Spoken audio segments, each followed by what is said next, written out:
different aspect of care that I want to come into. And just before we had the news headlines, I said that the man with whom we're going to speak now, well, his colleagues were, and I know literally it's literally overused, but it was a matter of life or death with the work they did every day. I speak of Garrett Emmerson, who until just 2 days ago was the Chief Executive of the London Ambulance Service, and I need to declare that I've known Garrett for many years because we first came across each other and you first used to come to the studios when you were a senior executive at TfL, Chief Operating Officer for Surface Transport. That's right, yes. Yeah, so you've had big, major posts in London. You've been with the TfL, you've been with the London Ambulance Service, you've now left. Presumably you're the new manager of Arsenal. Is that why you're leaving? Well, I couldn't say, Nick, that would be an interesting. But why have you left? Well, I went to the ambulance service 4 years ago to do a very specific job, which it was in particular crisis at the time with special measures, shortage of staff, and a lot of stuff that needed fixing and sorting. We got on with that job. We got the organisation out of special measures. We got the service fully staffed from having about 15% vacancies and so on. And then, of course, global pandemic hit, and we were into a whole new challenge. And the last 2 years have been really totally full on. But I suppose ultimately, you've got to sort of say when's the job done, and for me the job felt like it was done. We're coming, the pandemic's still with us, it's going to be with us clearly for a long time, but the health service has now evolved and reinvented itself to deal with that, and it's probably just now time for somebody new to step in and take that on to the next level. So it was your decision? Yeah, I think so. I've been, as you've just pointed out, I think so. I've been doing this for a long time, I went straight out of the frying pan into the fire in terms of, going from TfL and, all the challenges we had there, everything from the Olympics to, traffic congestion and all the things that are still issues today. So it just feels to me like I need a bit of time for a break. I need to dedicate some time to my family that have been denied them for the last couple of years, and start to think about what I might do next. Don't quite know what that is, but I know I still have a passion for this city. I've got hopefully a lot of experience across the public sector, health, transport, emergency services, and hopefully there'll be a role for me somewhere in the future somewhere. Garrett, you mentioned the pandemic. You kindly came in, you may recall, almost at the start of it, really, of the last year. You may recall it was around April time you came by. At the absolute peak, how thinly was it stretched? How thin was the rubber band to keep the blokes and women driving around in the ambulances and the motorbikes? Well, I think it was an incredible time, and I should start by just paying tribute to everybody on the front line, whether in ambulances or in control centres, call centres, in 111 and 999 support functions. Everybody went the extra mile and then some, and it was a really tough time. But of course, the pandemic, when it came to the UK, it came to London first, and because of the city and the density of our population, it spread very rapidly.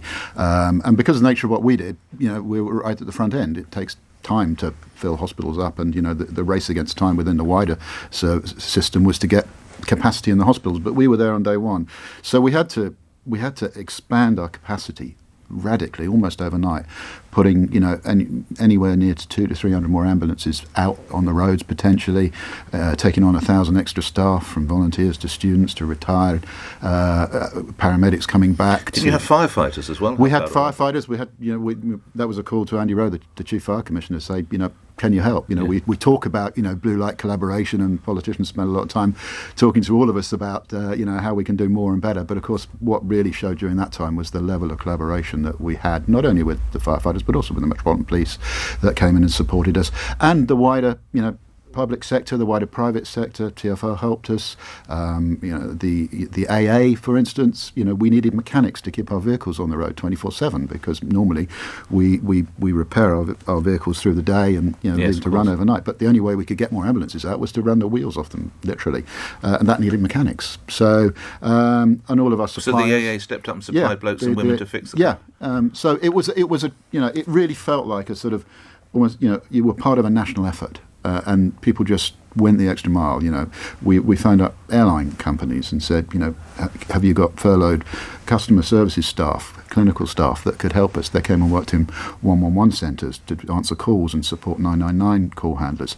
We built an additional call centre in a weekend, effectively, converting what was our finance department into a call centre. At Waterloo, yeah. And brought in second-year paramedic students who were already partly clinically trained and could very quickly be trained to answer COVID calls. and raise our capacity, because the calls were going through the roof, the demand was going through the roof. So it was a real race against time, and you really felt like, you hear those stories about incredible things that happened during the war, and how do they ever do these things so quickly?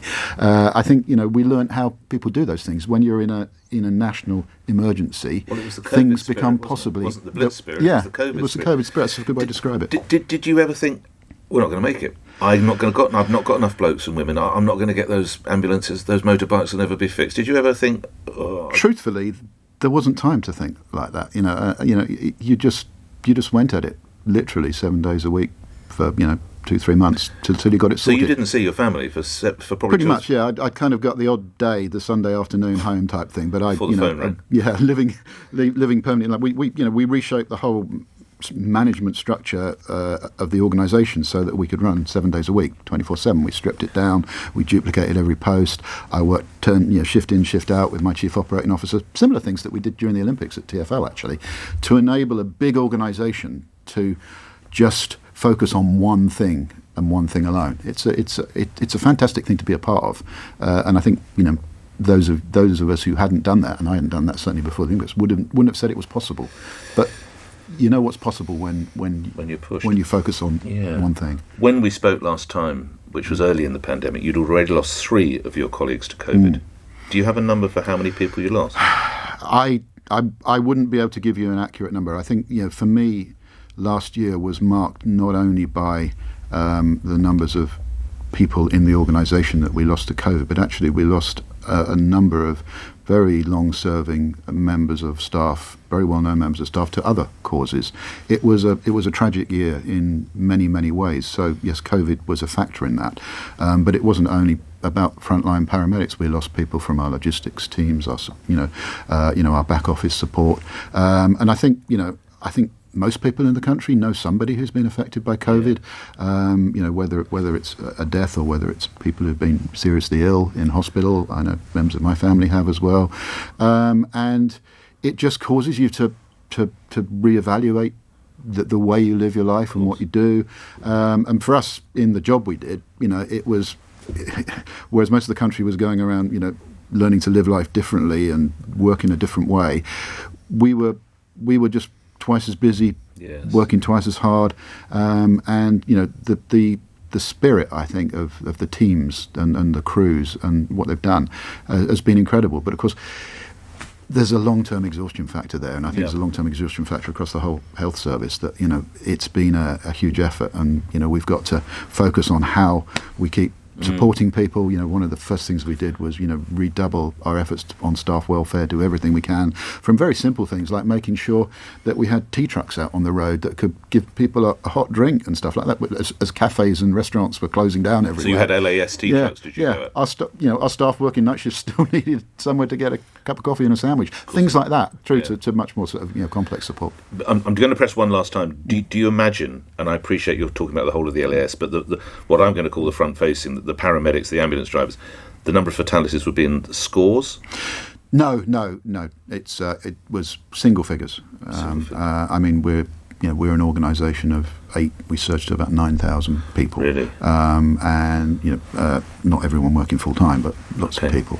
And actually, it was one of our fears was that that would be higher. Yes. But, we had access to PPE. There were times when it was difficult. There was a lot of issues about what type of PPE was the right, protective equipment. But we never ran out. That was one of the other big challenges. How did we get?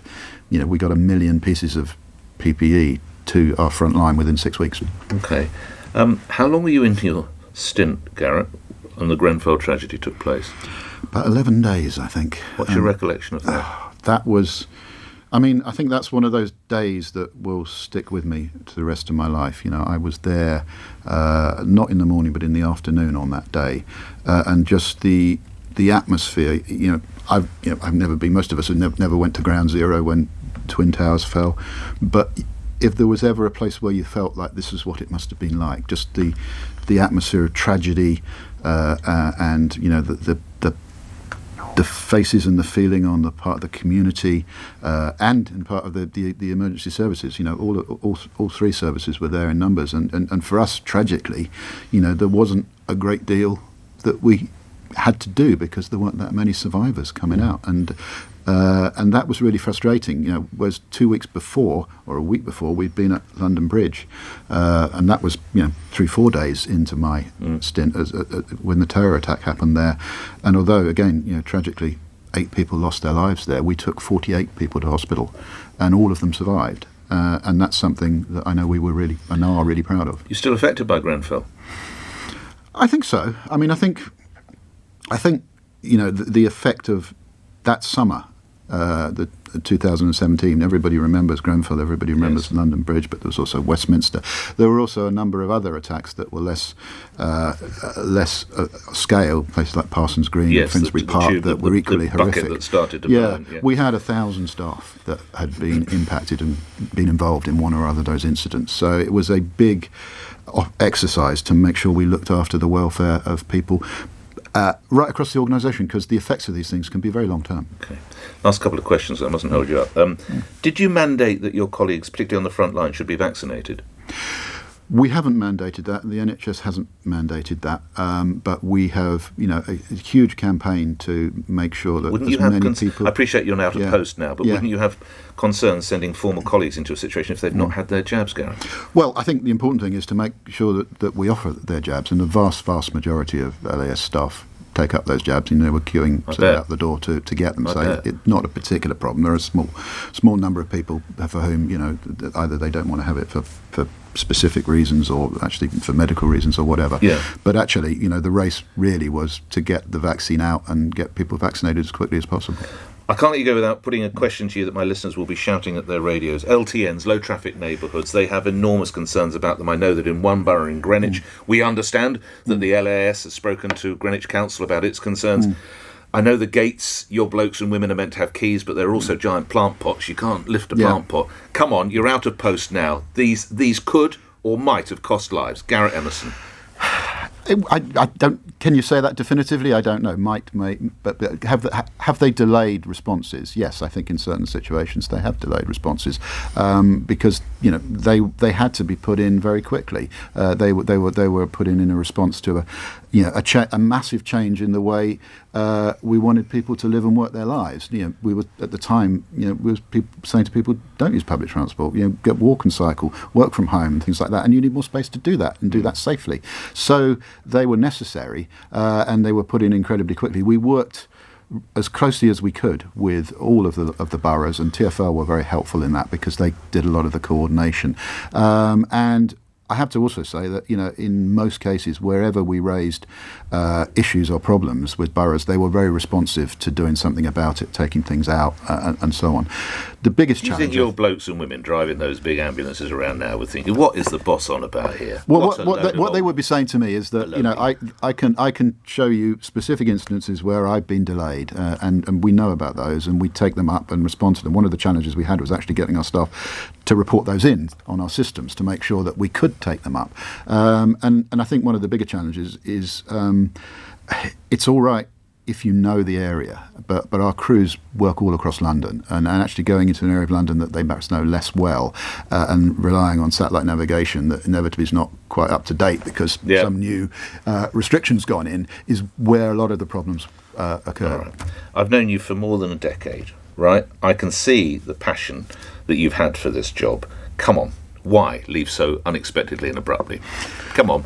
I don't know whether it was unexpected. It's something that, I was very clear when I went into the job that I was going to do a specific job, time limited. Probably in my mind, I probably was thinking three years to do what I had to do. I did that. We got into a pandemic. The question was then was the right time to leave, and the health service across the country, but in London, is going through a significant transformation now, and really actually it either needed to be somebody who was going to stay on for another 4 or 5 years to take it to the next level, or was that going to be me, or is that going to be somebody else? I think it should be somebody else. I think it probably needs to be somebody who can integrate the organisation further into the NHS in London, because one of the challenges with LAS is that it sat historically quite at the periphery of the NHS, because it lives in three worlds, if you like. It lives in the world of the NHS, it lives in the world of emergency services, which is very different, and of course it's one of those big public-facing services that sort of orbit around City Hall, although it has no direct responsibility to City Hall, with the London Resilience Forum, emergency response and so on. We work incredibly closely.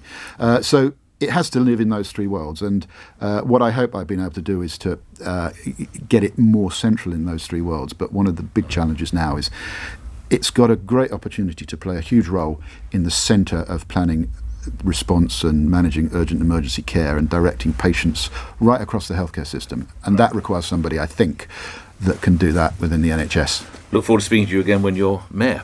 Garrett Emmerson, former Chief Executive of the London Ambulance Service, extended interview on LBC News is next.